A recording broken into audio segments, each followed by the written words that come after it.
Hadirin yang dikasihi, seterusnya kita beralih ke segmen yang kedua, di mana kita akan menyaksikan pelancaran buku Chelsea Neelam, sebuah koleksi cerpen Cina yang telah diterjemahkan dalam bahasa Tamil. Dengan segala hormatnya, majlis menjemput Dr. Florence ke pentas. Dr. Florence merupakan individu yang berusaha untuk merealisasikan penterjemahan cerpen-cerpen Cina ke dalam bahasa Melayu. Beliau merupakan editor kepada antologi cerpen-cerpen bahasa Melayu tersebut. Salah satu cerpen tersebut juga telah diterjemahkan oleh beliau. Usaha penterjemahan buku Chelsea Neelam, koleksi cerpen Cina yang telah diterjemahkan ke dalam bahasa Tamil juga, terhasil atas nasihat dan sokongan penuh beliau. Majlis mempersilakan Dr. Florence.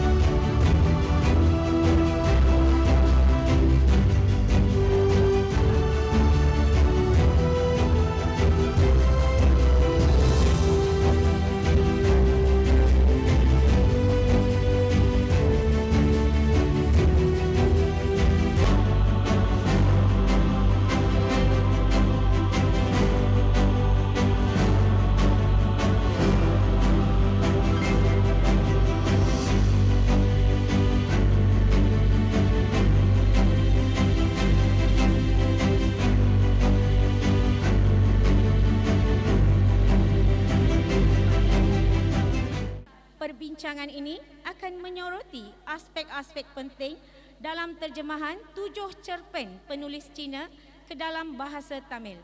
Dipohon Dr. Florence, Shalini dan Asir Lavanya untuk memulakan sesi ini. A very good afternoon to everyone.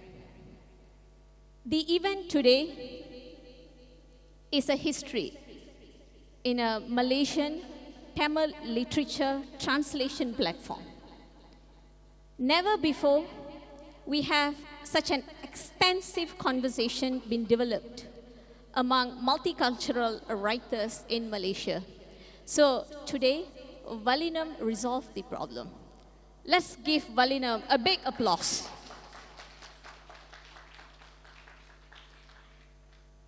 Our guest speaker, Dr. Florence, needs no introduction, but I'll give one anyway, Doctor. Dr. Florence is a senior lecturer at the Department of Chinese Studies in University Malaya, and Doctor is a true expert in literature, and we should be glad to have here today. Let's give an applause. Welcome, Dr. Florence. And we have our one of the youngest and the most hardworking translator and the upcoming writer, Miss Shalini. Welcome, Miss Shalini. Well, Doctor, let's move into the question. I need to know, all the 7 short stories in this collection of short stories were first translated from Chinese into Malay, right? Okay, some of these stories have political themes, social inequalities, and history running through them.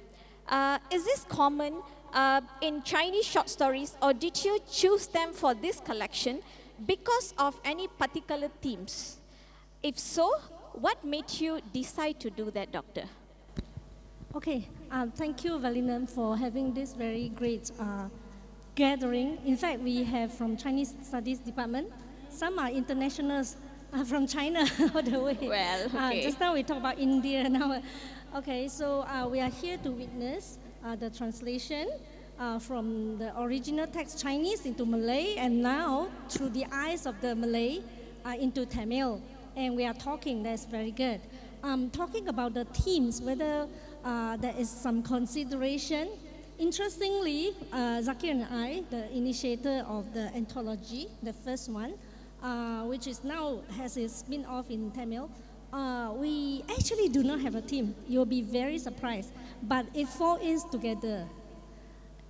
It is like we have some agenda, but we do not have actually.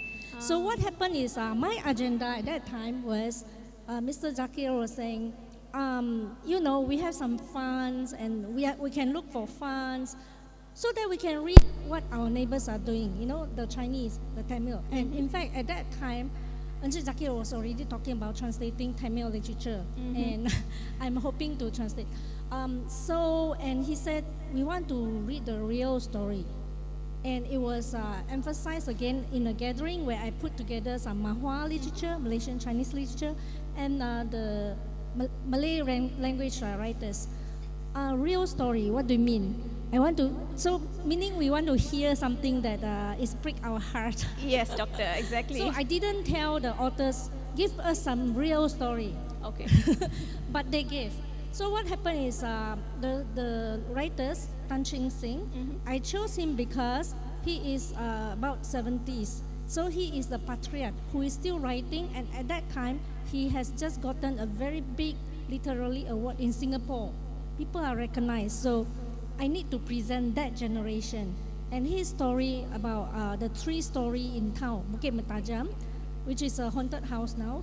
And I think when you read the story, it's like, hey, that's very Malaysia, it's everywhere, you know, because we went through Second World War in a very difficult way. So people understand why is this building haunted, and all those. So he gave me some story. In fact, he has a favor for another one, but I said, I like this story because it's our Malaysian story. And guess what? He said, this was translated into Japanese before. I'm like, oh, let's do that. Japanese are reading, so we need to have it in Malay. Then the second one, in the original order, now I see it is in the second last, all right? Hujan rengai, that's a bit difficult, right? Yeah, so the riddles. Yeah, so that is, imagine Chin Peng, who was stripped of his citizenship because of his activism, you know, in communism. But he just want to come back, and the tone was, he just want to come back to offer, you know, some sacrifice at the tomb of his parents, who couldn't understand what he was doing.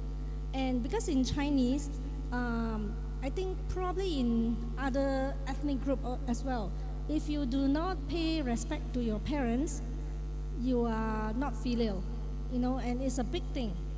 Even in Christianity, you know, it's in the 10 Commandments, number 4. Filial piety is important. So in that tone, the authors imagine he came back, you know, like, and it's a wild imagination which we enjoy because we like, you know, we like things that couldn't happen, but what if it happened in a what if world, you know, which is literally world. But I chose Ng Kim Chiu because to me he represents the authors who chose to flourish in other land, even though they could have stayed in Malaysia. Of course, they have some reasons for that. They were more prominent and more iconic writers like Lee Yong Ping, but because I think Ng Kim Chiu is still selling big in China, so I think I need to bring him. Yeah. So and then the two very famous ladies, Li Zhisu and He Shufang. Ho Sok Fung and Li Zhisu, they are very, they are selling big in China, in international platform, and Li Zhisu has even, I think, she has session in Harvard, Duke University. Harvard is having problem now. Okay, anyway, so I need to present them. So the stories were actually given by the authors, which they think, this is the one I want to present myself to Malaysian writers. So I took it. So basically it comes like that. And Chelsea Blue, the one that now becomes the cover of Tamil version, his story, Encik Zakir and me pick it right from the audience seats because he was receiving the Hua Zhong, it's like the Grammy Award from Sinchu Jipo, biannual literary award. Right. And I'm like, this guy is in his 20s in that time. He is one of the youngest. I need to have that generation. Okay. Yeah. So basically the stories come that way. And I have to say, King Ban Hui, he was at that time, I'm selling their age. At that time, he's not in his 40s. Okay. So we have the 30s, we have the 40s, and Kim Bang Hui won the Grand Awards for Hua Zhong as well. So these are award-winning writers, and one on her plane right now. Well, doctor, this is how I try to understand. So besides the generation, and then the author itself introduced this particular story, and then there are some stories that are award-winning stories. So is this the criteria? Why did you choose all the 7 stories to be part of the book? Actually, generation is my first consideration. I wanted to present the different generation, how they see Thinking. things, and what do they write. Basically that.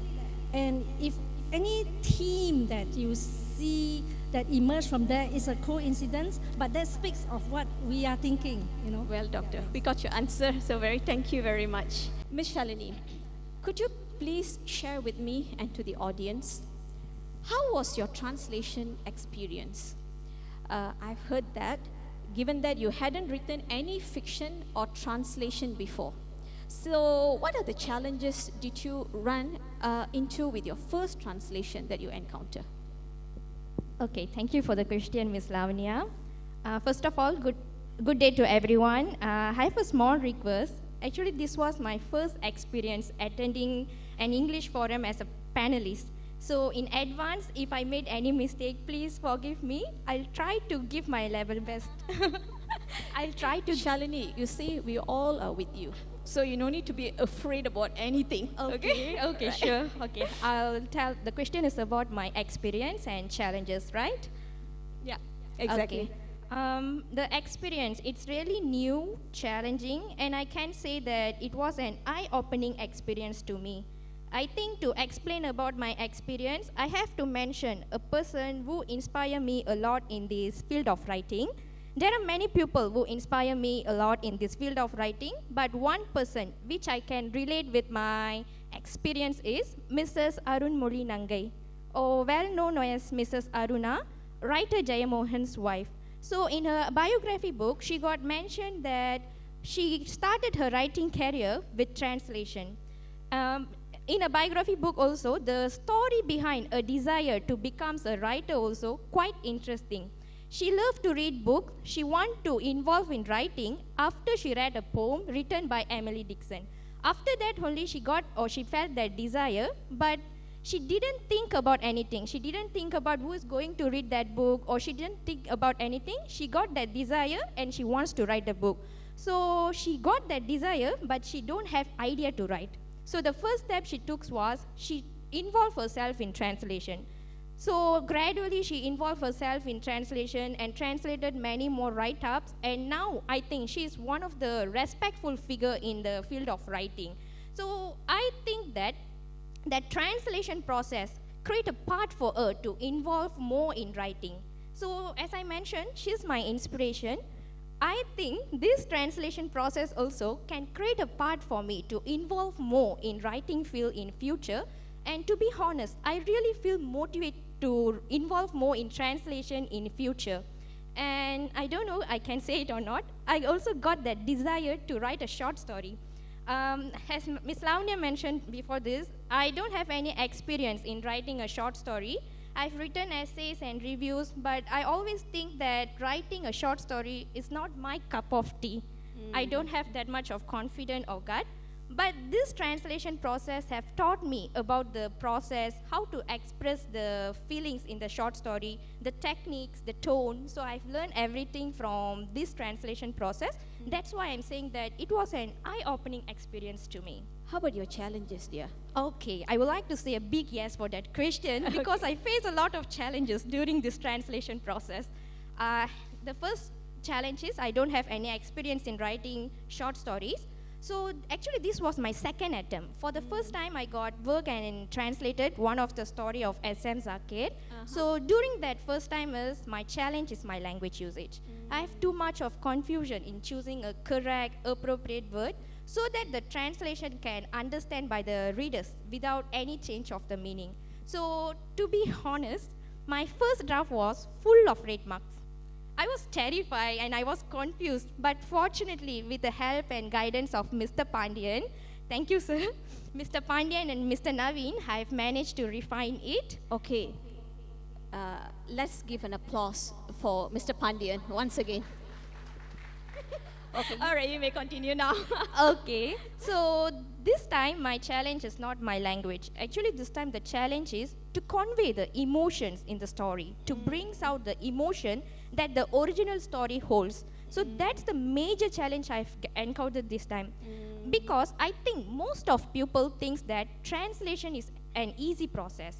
Actually, it's not. By rendering a story word by word or just translating each and every word from the Malay version, we cannot classify it as a good or quality translation. It was a translation, but we cannot categorize it as a quality translation. Shalini, can I add something?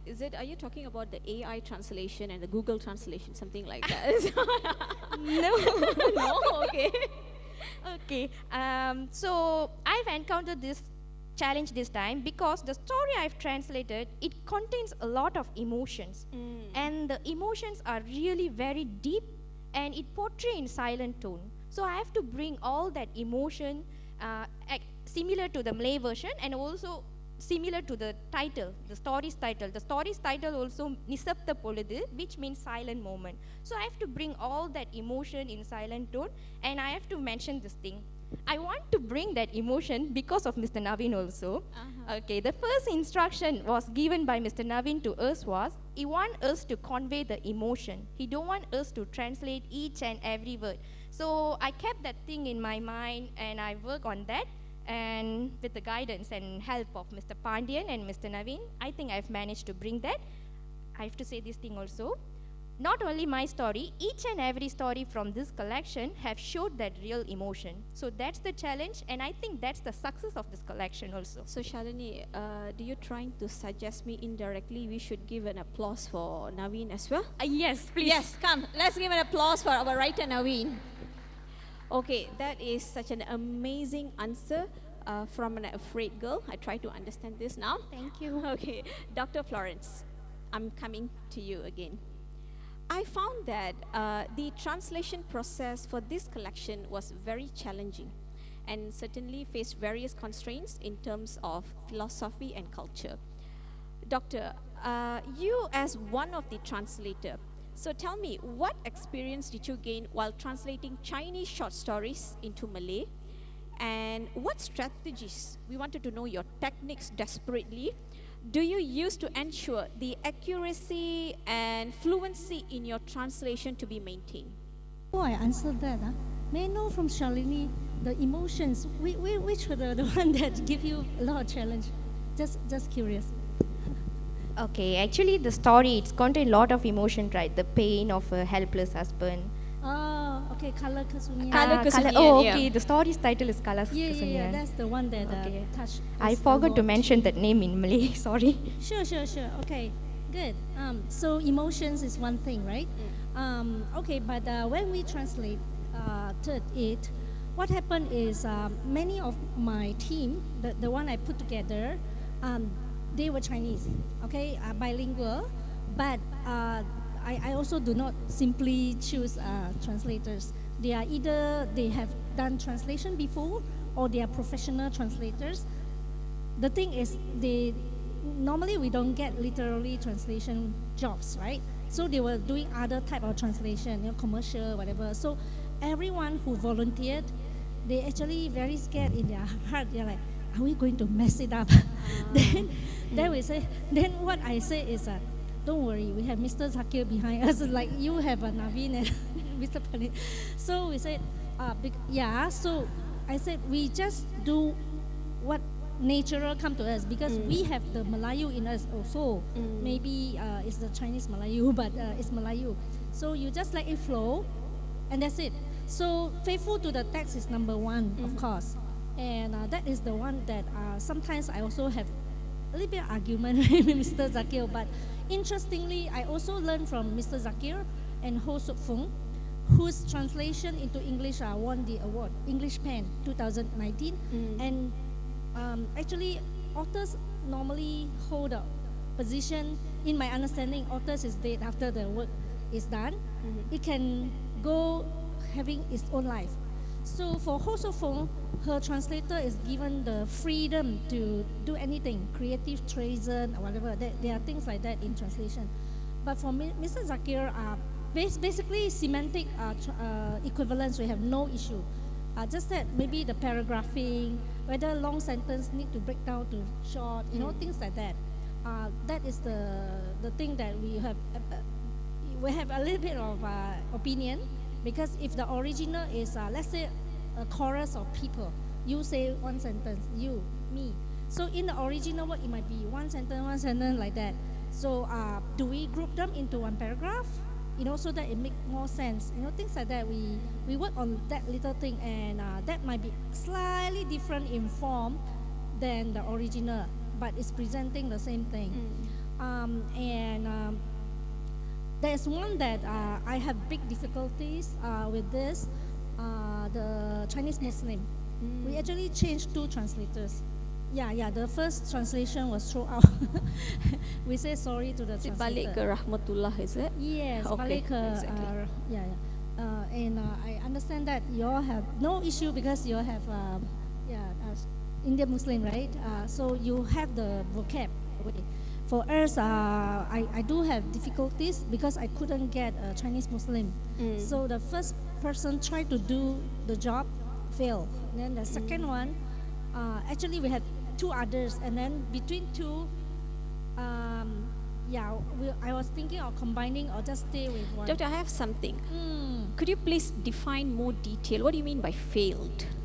Fail means there are terms that is not probably didn't use the right term, because in Malay there is a term for a certain rites.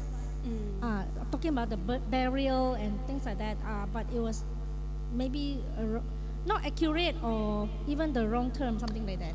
And we have 2 other translators, but so there are 3 versions, and I picked one. And then so I presented it to Encik Zakir. I believe it was okay. Yeah. By the way, just now I said my principle is the authors present what I want to show people. Okay. So most of them, except Tan Cheng Sing, I didn't use his favorite. I used the Bangunan Tiga Tingkat. Basically, it's all the author's choice. And then translators, I present whatever they translated. And interestingly, when it came back from Encik Zakir, maybe because he already removed some highlights or whatever, I saw the proofreading, the editing was not like very difficult. I was imagining 50% change, but no, it's like 15% maybe. Yeah, 10 to 15%, which says our people have Melayu, in us, so we can narrate, quite okay. Just that maybe a little bit here, a little bit there. By Sastrawan is different, so it get polished a little bit. And when the book was ready, the first draft mock, we have the mock at GTLF, Georgetown Literary Festival 2022. Then we actually hit the market 2023. So another editor with IDBE right now is Zudin. He took a look. He was nodding, when he was reading. Then I know we are okay. Okay. Yeah. Okay. Happy to hear this answer from you, Dr. Florence, and thank you, Ms. Shalini. I'm coming to you. I would like to know, in our multiracial country like Malaysia, fiction serves as a bridge to understanding the inner lives of people from other communities, right? Okay, in that respect, were you able to grasp the inner world of the Chinese character in the story you translated? Kala Kesunyian, right, if I'm not mistaken. Okay. Okay, I've realized some inner emotion. But rather than saying that it was Chinese ethnic's inner emotion, I can say that it's human beings' inner emotion. Whoever faced that kind of situation in their life, we can relate ourselves with that inner emotion. Whether we are Chinese, Indian, Malay, or whatever races we are, I think we can relate that inner emotion with ourselves in this story. So this story, we can see the pain of a helpless husband, the sorrow of a mother who just faced miscarriage, their love, their hope, and everything, right? So all this inner emotion, we can relate it with ourselves. So in this story, there are two main characters. One is male and another one is female character. So the male character, both of the characters are facing some transformation in their life. So during that kind of transformation, we will face a lot of ups and downs. So in this Exactly. story also, the couples in this story, they are facing a lots of ups and downs, which can give a painful feeling to us. The couple started their life with happy moment, but slowly the story will give a heartbreaking moment to us. So I'll start with the male character. He was a caring, responsible husband. He wants to fulfill his wife's desire and he wants to fulfill his duties, but unfortunately, he can't fulfill that. After he gets to know about that, he was failed to do that, he was broke.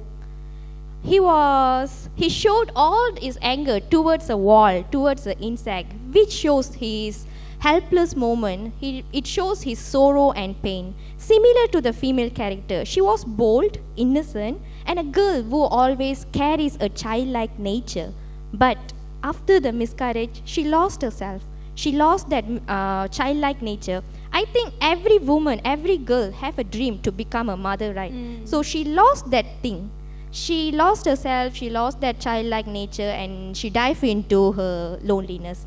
So it's really very painful. When I read that story, it's really give me a painful, the grief made my heart heavy.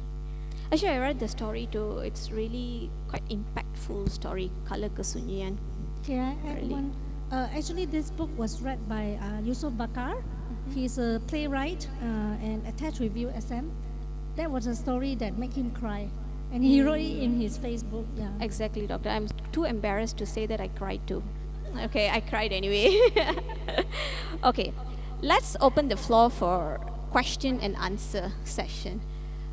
If audience have any question, you kindly please throw the questions to our panelists here. Doctor, would you like to? I think everyone has some answer to that. Yeah. For me, like I'm looking at yes, this is a multicultural community.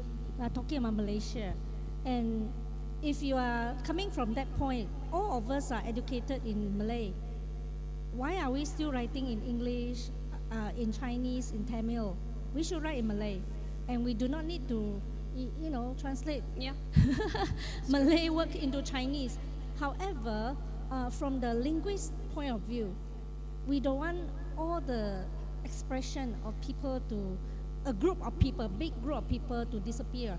So even in the Chinese Studies Department in UM, we are still rescuing dialect, dialect speaking. And then we are asking children to, why not we try to, story tell our Chinese story written in Chinese in your dialect. We are doing that. And I think it's good to promote all the languages. And especially we still have pockets of different language readers. You probably read in English, BM, Tamil, Chinese, with no problem. Probably me too, but not everybody is like that. Your mom, your cousin might prefer it in certain language. And so, but as I was listening, the Chinese story make you cry, make Yusuf Bakar cry. It's good to know that our neighbors truly share what we express in our own indigenous way. And now I'm talking about language. How about arts? How about expression? I think in the arts and social sciences, we want to promote every indigenous, original, creative production. Okay. And they have their own community. That relates very, very deeply, closely, intimately with it. So in that sense, our translation is important. Yeah. I was still questioning her about AI, the presence of Google Meet and Google Translation. Does it really help for your translation? She said no. So how people read? Shalini, would you like to try approach this question?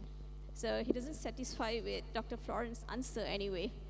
Okay, well, I think the translation is important because only by translation only we can understand the inner emotion and inner world of other races. It can promote the multicultural. We can understand about multicultural and multi races by translation. But his question is, Shalini, very direct. Since most of the people empowered and masters all three languages, what is the necessary for us to translate a story into a different language? Is that what you're asking, sir?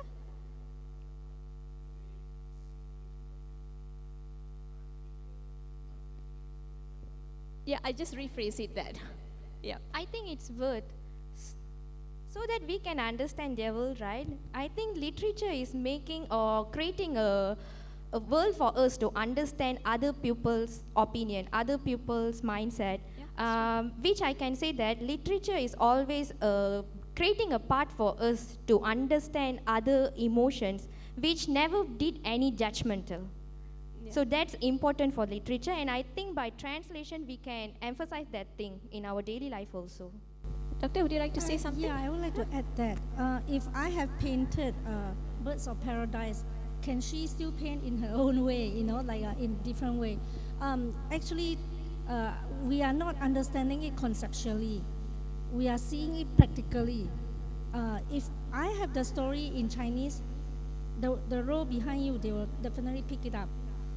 Instead of English, or Malay, if you go to KL exhibition right now, you can test the market, what people pick up. It's of course something closest to them. In fact, by action, this year, you are going to see 10 cerpen from Melayu, Encik Zakir, Anwar Rizwans, and the rest, Asrin. Asrin is here, Asrin Fauzi. His cerpen translated into Chinese. And the market will tell you whether after that suddenly a big segment of Chinese reading people suddenly know them, Yeah, so Dr. Florence, continue with that. The effort to translate Mahua's short stories into Malay is really praiseworthy. I understand totally. However, I would like to ask, are Chinese literature readers really interested in reading creative works written in other languages in Malaysia or not? Have any efforts been made to translate Malay or Tamil short stories into Chinese before? Could you please share with us?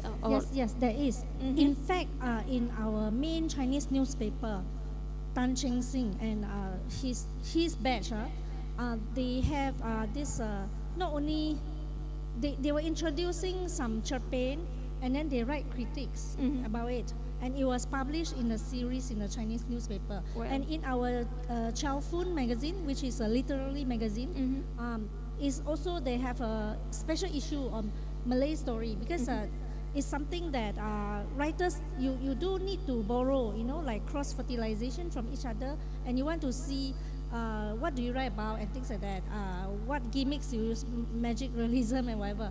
So yes, and definitely there were translation, and translation into Malay. Could you please tell us accurately what are the translation effort so far been made in Malaysia? I mean, translating. Okay.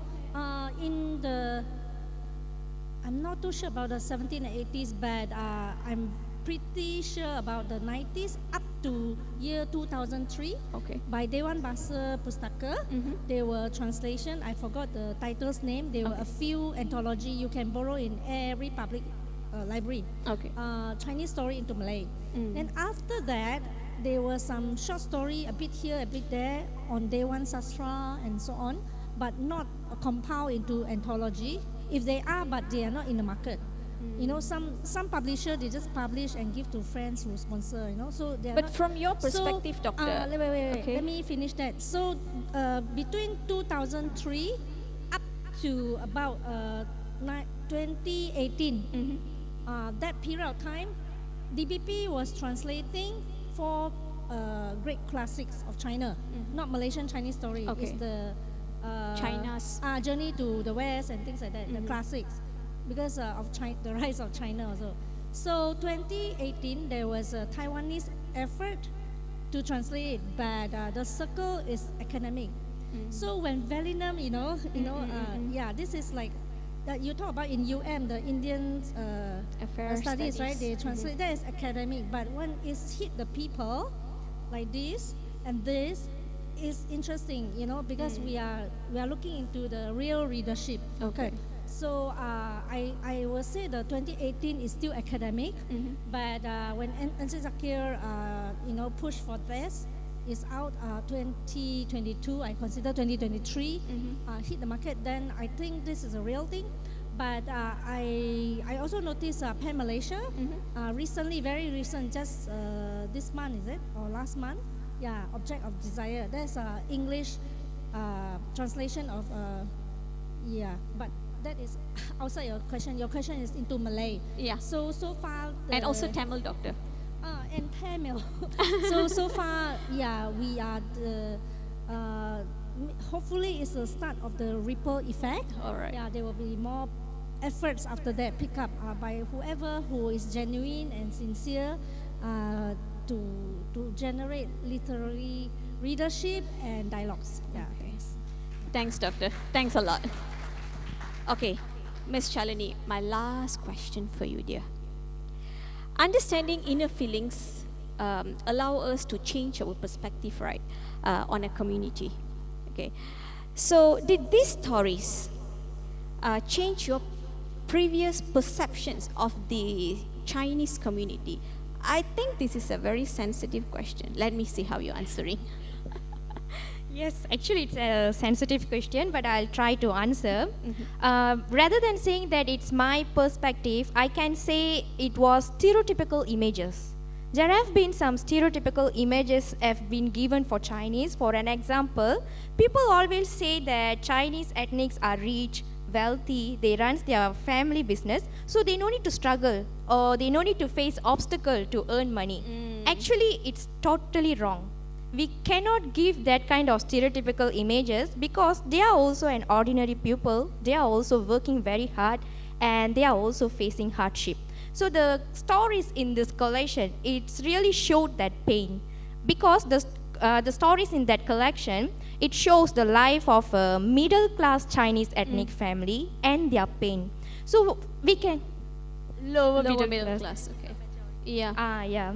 Middle income earners. Yeah. So we can feel that pain, feel their struggle, and we can come to understand that whatever races we are, whoever facing or migrating from a place to another place have to face hardship, have to face obstacle. So we have to ignore, we have to avoid this kind of stereotypical images so that we can understand their pain.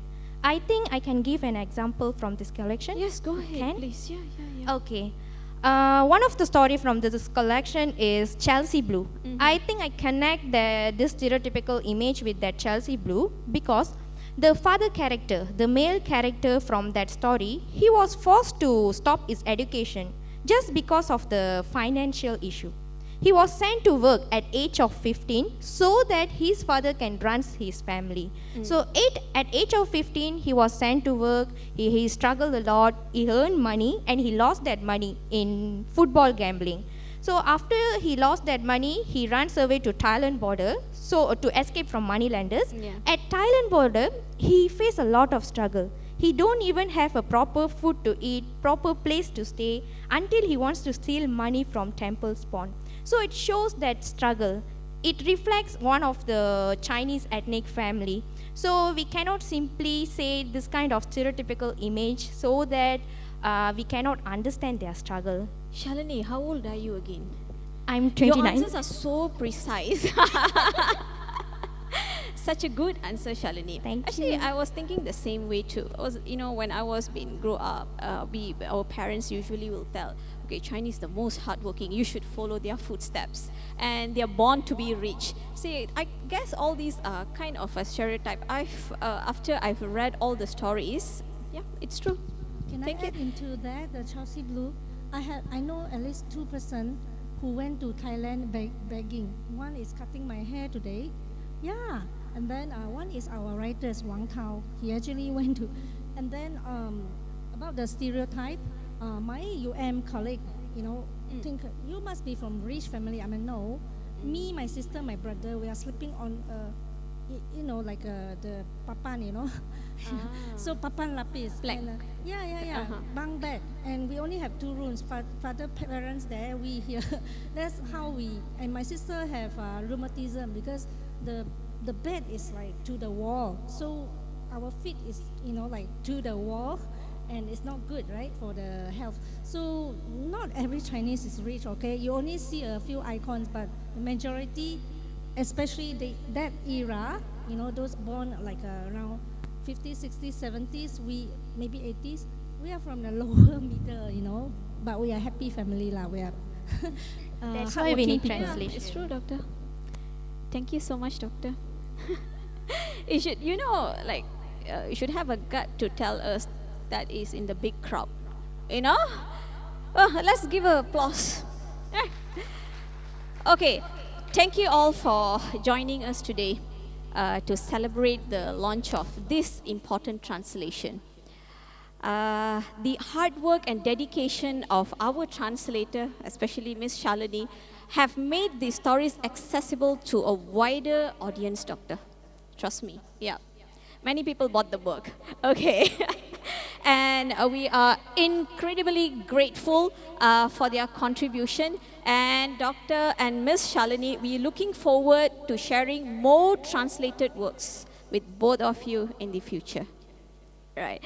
So as a token of appreciation and the highest respect, Valinam would like to give both of you a book named Malaysian Indian Dilemma. Thank you.